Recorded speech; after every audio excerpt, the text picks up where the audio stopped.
The next guest, that is Coach Amy. You're here. How are you?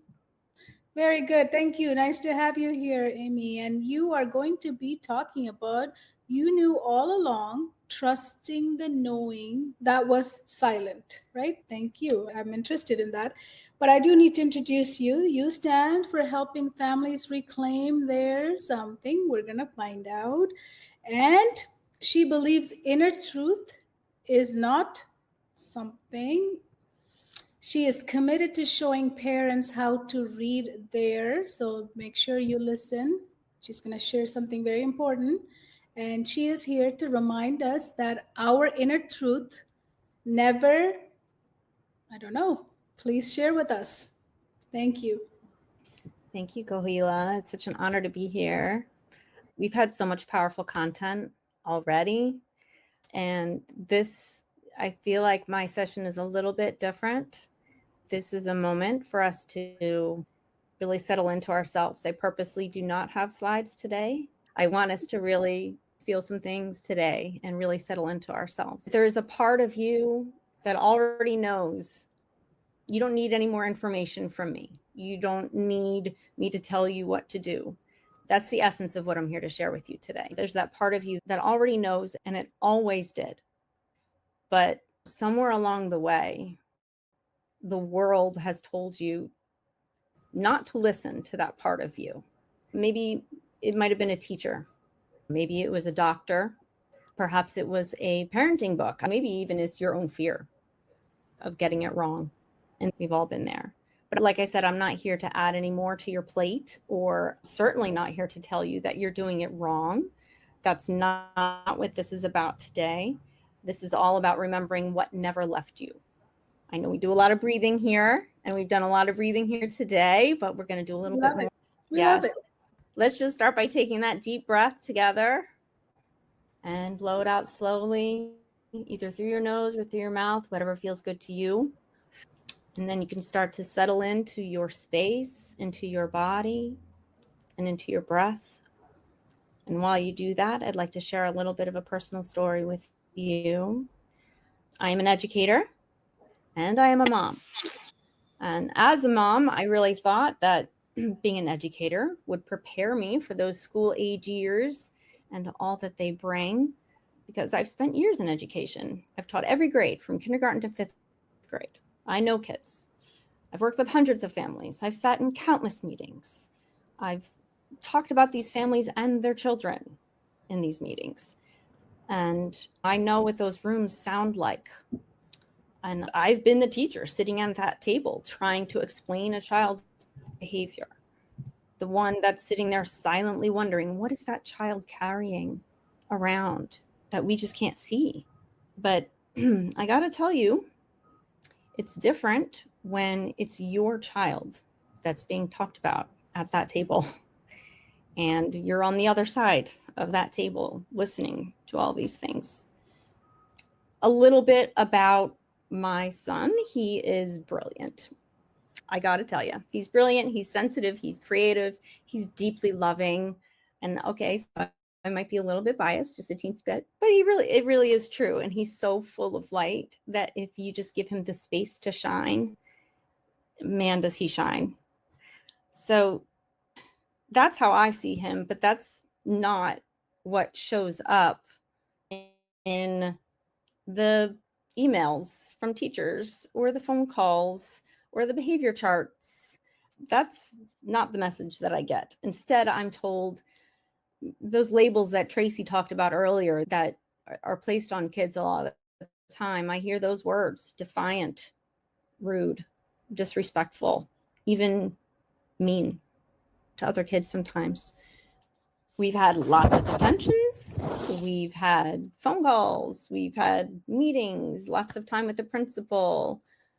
And every time I walk this tightrope, this line, I want to advocate for him.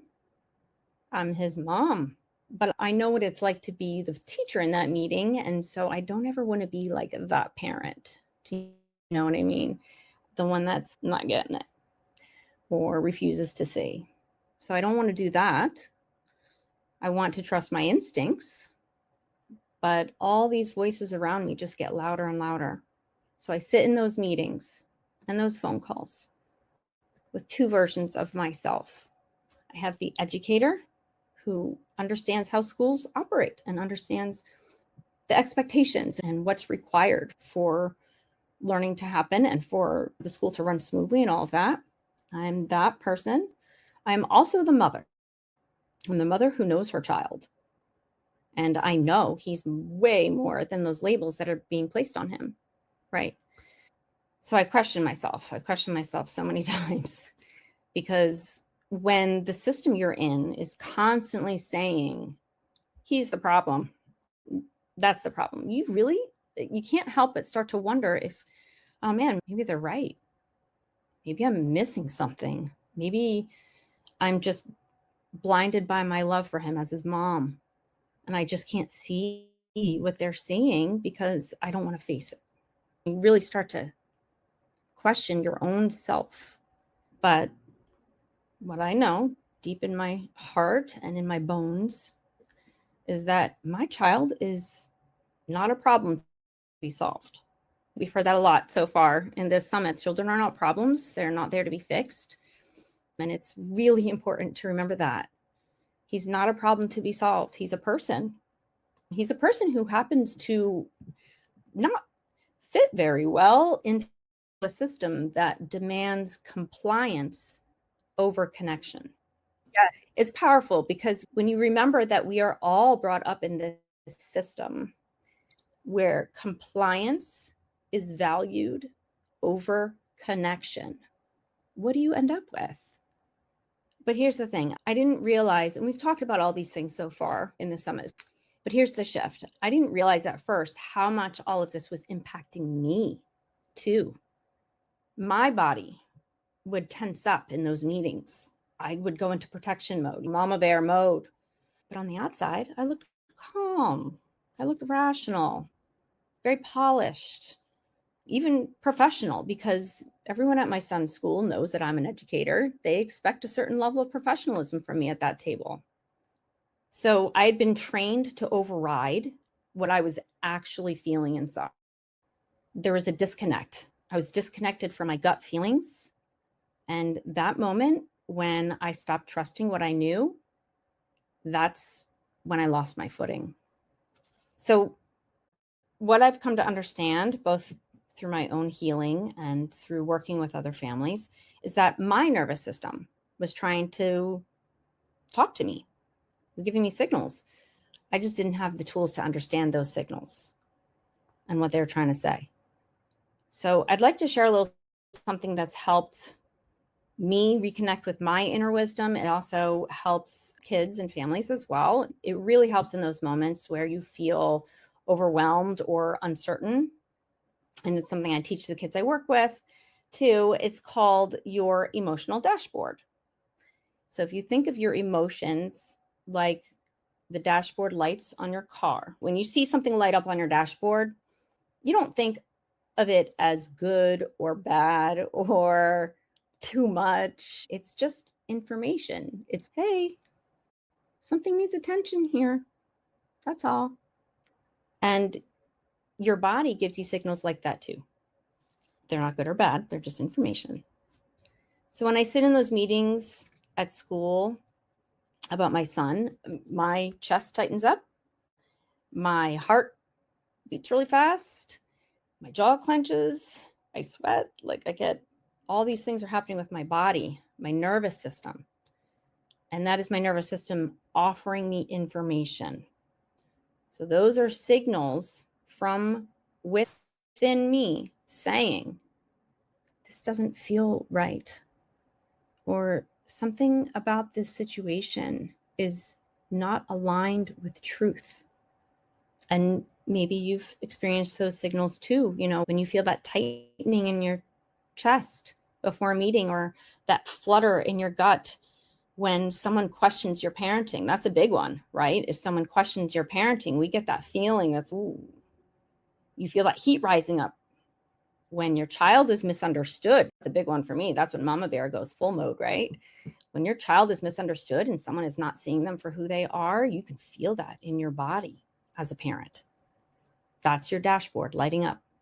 That's information. So the problem is that we've all been trained to ignore all those signals. We override, we rationalize, we suppress it all. And we are trained to listen to someone else who supposedly knows better than you do. You're trained to put logic over intuition. But when we do that, we miss really vital information that our nervous system is offering us. That intuition is everything as a parent. So tuning into your dashboard without judgment, that's the key. And I know other presenters have said this as well. That no judgment piece is super essential, because when you start judging your own signals, then you go down a different path you don't want to go down, right? You want to stay present. It's really hard, and it does take practice. But to stay objective and not judge anything that comes up, just look at it as information. It's a message. And when you tune into that dashboard without judgment, that's how you start to return to yourself. So when I started paying attention in this way, I began to relearn how to really listen, not just to what my son was telling me with his behavior, because that is something as well, right? Like, he's telling me a lot with his behavior. I need to listen to his nervous system signals. But I need to also listen to what my body is telling me, what my nervous system has to say. And it really starts with something simple. And our wonderful keynote, Ann Moss, talked about this a little bit this morning, and that is the power of the pause. And it's not a new phrase for many of you, I'm sure. Just pausing long enough to notice what your body is saying, to do that check-in. So what I'd like to do is invite you into a short pause with me right now. So if you can go ahead and close your eyes or soften your gaze.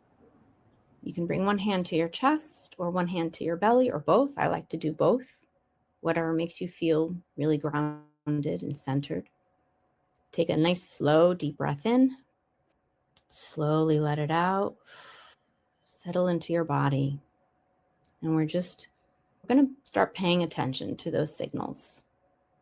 We're going to scan gently through your body, just as if you're checking the dashboard of your car. Just noticing. You don't need to fix anything. You don't need to change anything. You're just listening. What does your body feel like right now? Start at the crown of your head. Can you feel any tension there or openness? Move down to your face and your jaw. Is it clenched? Is it tight? Does it feel relaxed? Now let your awareness drift to your throat. What's happening there? This is a big one for a lot of people, the throat. Does it feel easy to speak your truth? Or is it a little stuck? Drop your awareness into your chest, your heart space. Does it feel tender? Is it guarded? Or is it open, ready to receive? Is anything lighting up there? Don't forget to keep breathing. Now we're going to shift down into our belly, right into your gut. Your gut feelings are called your gut feelings for a reason. What's the sensation there right now?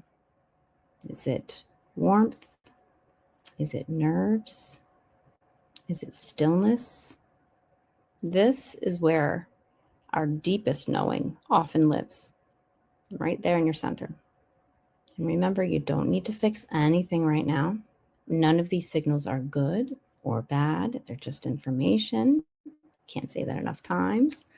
You're just noticing. And this is how we begin to rebuild trust with ourselves, by listening to ourselves, taking this pause before we respond, react. Take one more breath right into that place of truth inside of you. And when you're ready, you can gently open your eyes. And that might have, sometimes a body scan can be hard. It might help to think about a specific experience when you do that, when you practice that. You could think of a specific time when maybe your child was misunderstood, or you can think of a specific time when your parenting was judged or misunderstood as well. That thinking of a particular situation when you're doing a body scan can give you the practice that you need if you're not used to checking in with those signals. So, what you've just done is pretty powerful. You're listening to something that most of us were just trained to ignore. And I want you to know that voice you heard when you did, that's yours. That is your voice. It's not a fluke. It's not someone else. It's not just emotions. It's your body. It's your wisdom. And you carry it around with you all the time. And the more attention that you give it, the more you practice that, the more it will tell you. And the better you'll get at recognizing those signals and knowing what to do with them. I think, too, that the system that we are all in does a great job of gaslighting all of us, to be honest. They tell us, you're overreacting, or you're too sensitive, or you're imagining things, or you don't see what's happening, or you're just plain wrong. If you've ever been told you're just plain wrong, but I want to say this as clearly as I possibly can. Okay, you weren't wrong. You weren't broken. And what it really is that you were taught to trust someone else more than yourself. So it's time to come home to yourself. I'd like to give you 3 questions to think about. So if you want to grab a pen and paper and jot them down, you might want to reflect on these later. Okay, the first one is, what feels true? Not what is true, not what do you think is true, or not what someone has told you is true, but what feels true to you. That the answer to that voice you hear when you ask that question, that's your inner wisdom. That's your knowing. Yes, time to come home to yourself. That's right. 2, your second question. This is a big one for you and for your family. What would shift for you and for your family if your inner wisdom is the safest place to return to? And the third one brings it all together. What might happen if your child trusted their body again, their nervous system signals, because they saw you doing it first? We've talked about modeling earlier in the day. Modeling this kind of a nervous system check-in is very powerful for kids to see. It's safe to do. Sometimes it's hard to check in with your emotions, and kids are uncomfortable with that. Adults are uncomfortable with that too. It takes practice. But if you can model that, it can be really powerful for them. It takes a lot of trust, right? Because if you are looking at your own inner wisdom as a safe place, you have to trust that it's safe. You have to trust it. So all that healing that we just talked about in the last session, it goes hand in hand, right? Because you have to start to feel safe in your own self, and that's part of your healing journey. But listening to those nervous system signals and really thinking about what they mean, what they're telling you, is really important. Do you need the third question again? Yes. So the third question was, what might happen if your child trusted their body, they trusted their nervous system signals because they saw you doing it first? Beautiful. Okay. So what I know for sure is that voice inside you that knows the answers to those questions, it hasn't disappeared. It's been there all along. It has never left you, and is just waiting to be tapped into. It's waited while you've navigated the noise. It has waited while you've done whatever you need to do. It's through the overwhelm, through the doubt, the pressure to perform. And honestly, it never stopped whispering to you. It's always been there. And it's that voice that says, this isn't right. Or I hear a lot is, my child needs something different than this. Or there's more to the story than what they see. That voice is not weakness. It's not a mistake. It's your wisdom speaking. And you knew all along as a parent, you knew, and you still do. And now it's time to listen to that voice. So I thank you, everyone, whether you're live or on the replay. I thank you for being here. Thank you for doing the brave work of remembering. It's hard work. It does take bravery. And I want you to know you're not alone on this path. There's many of us waking up to that deep wisdom that we carry around. So let's keep walking and knowing together. Thank Thank you. you. Thank you, Amy. So you said few things that were so powerful. Thank you for sharing your story and standing for your son and keeping your professionalism is hard. It is hard. It's one thing to be a parent, then one thing to be a parent and an educator. It's a balancing act. So what I love about what you said is the wisdom. Even this summit, we as collective coaches, we felt there's something not right now in the air, like it feels in the air. Even it's that uncertainty. All parents are questioning their parenting, questioning, am I doing this, am I this is what am I doing wrong, when there is nothing wrong. It's just a new world, new responsibilities, new way of parenting, new way of looking at stuff. So Things have changed, and there's so much that's out of our control. And as parents, we want to create this place of safety and security for our kids. And so much of the world feels unsafe and insecure right now. So when you start tapping into that wisdom inside you, that's the safe place for your child. And they can feel that. And then trusting that wisdom yourself, because if you don't trust it, then you created a nervous system that's gonna be off, like those lights you were talking about. The dashboard. Yeah, that's why that pause is so important. And it's important to practice, not just in times of overwhelm or uncertainty, but in other times as well, because then you can practice. Just take a moment. It doesn't have to be long. We did a body scan for a minute or two. If you take a minute or two every day to just do that check-in, what's my body feeling right now?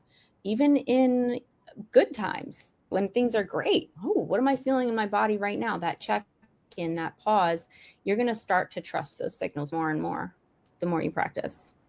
Yes. I want to bring back the slide. Can you help me? Which of these do you think you were going through or want to cut the puppet? Oh, so many things. It's not on here, but I was thinking a lot about cutting the shame that comes But where does along. that come from?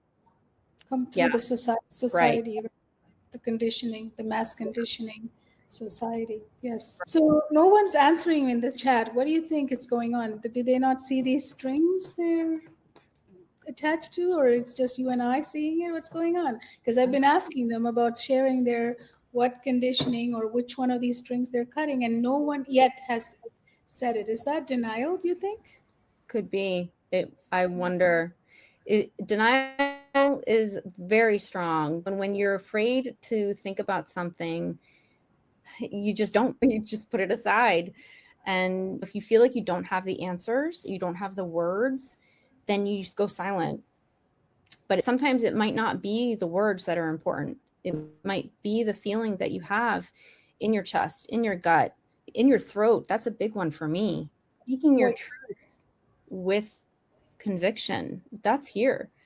And if it feels stuck or blocked, it's very hard to even find the words. So I think that some of that might be happening, and that's okay. We're all learning and growing here. And I think that it might even be beneficial to go back and look at the replay of all these sessions, because it's a lot all at once. Your nervous system is taking in a lot right now. So maybe go back. Molly said cut. I Cut the think that's a great idea. Yes, that's a big one. And We don't need that. that she's got to think about it. Yes, that's where those blocks are. So it's good to think. Ruth says society. You talked about society.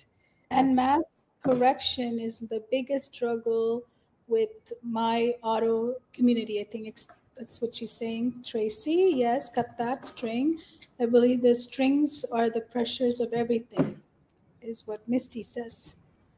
Everything. Yes. One string is the school, the other string is your family, one string is the book club, and another string is society. Each string is how we are controlled.